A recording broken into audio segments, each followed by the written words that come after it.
Hello friends, இன்றைக்கி உருளைக்கிழங்கு போண்டா எப்படி பண்ணுறதுன்னு பார்க்கலாம். இதுக்கு தேவையான பொருட்கள்: ஒரு பங்கு கடலை மாவு, பாதி அந்த ஒரு பங்கில் பாதி அரிசி மாவு, 1/4 டீஸ்பூன் தனி மிளகாத்தூள், தேவையான அளவு உப்பு, ஒரு 2 சிட்டிகை பெருங்காயத்தூள். இது கரைக்க தேவையான அளவு தண்ணீர்.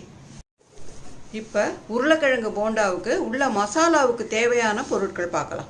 5 உருளைக்கிழங்கு வேக வச்சு தோல் உரித்து மசிச்சு வச்சுருக்கேன். இந்த மசிச்ச உருளைக்கிழங்கு எவ்வளவு இருக்கோ அதில் பாதி அளவு வெங்காயத்தை பொடியாக நறுக்கி வச்சுக்கோங்க. நான் இன்னைக்கு 3 பெரிய வெங்காயம் பொடியாக நறுக்கி வச்சுருக்கேன். உங்கள் கார அளவுக்கு தேவையான அளவு இந்த பச்சை மிளகாயும் பொடி பொடியாக நறுக்கி எடுத்துக்கோங்க.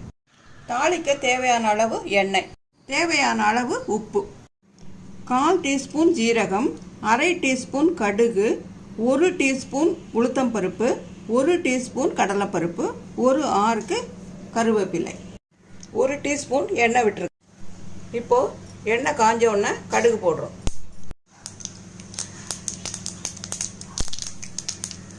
இப்போது ஜீரகம், உளுத்தம்பருப்பு இதெல்லாம் பொன்னிறம் ஆகிற வரைக்கும் வறுக்கணும்.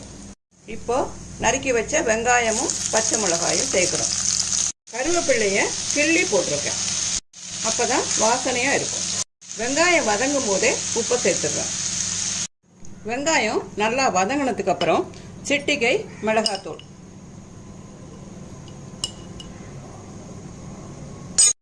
மஞ்சத்தூள்,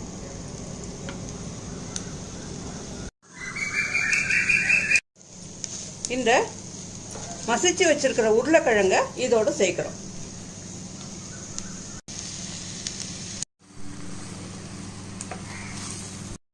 நல்லா மிக்ஸ் பண்ணிட்டு அடுப்பை ஆஃப் பண்ணிடுங்க. இந்த கலவை ஆறுறதுக்குள்ள மாவை நம்ம கரைச்சிப்போம்.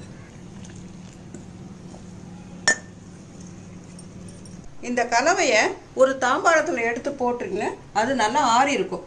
நம்ம மாவு கரைக்கிறதுக்குள்ள இது ஆறுனாதான் சின்ன சின்ன உருண்டைகளாக உருட்டி நினச்சி போடுறதுக்கு நமக்கு வசதியாக இருக்கும்.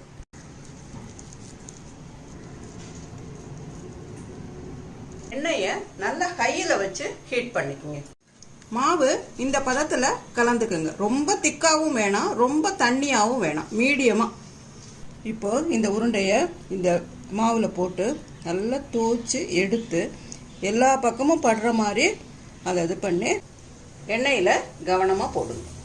இது ஒரு 2 நிமிஷம் கழித்து இப்படி பெரட்டி விடுங்க, இல்லாட்டி போனால் ஒன்றோட ஒன்று ஒட்டிக்கும். உடனே பெரட்டுனா அது உடஞ்சி போயிடும். ஒரு 2 செகண்ட் கழித்து அதை பெரட்டி விட்டிங்கன்னா ஒன்றோட ஒன்று சேராமல் இருக்கும். இது தனித்தனியாக இருக்குது பார்த்தீங்களா, அந்த மாதிரி இருக்கும். நல்ல பொன்னிறமானோன்னு எடுத்துடலாம்.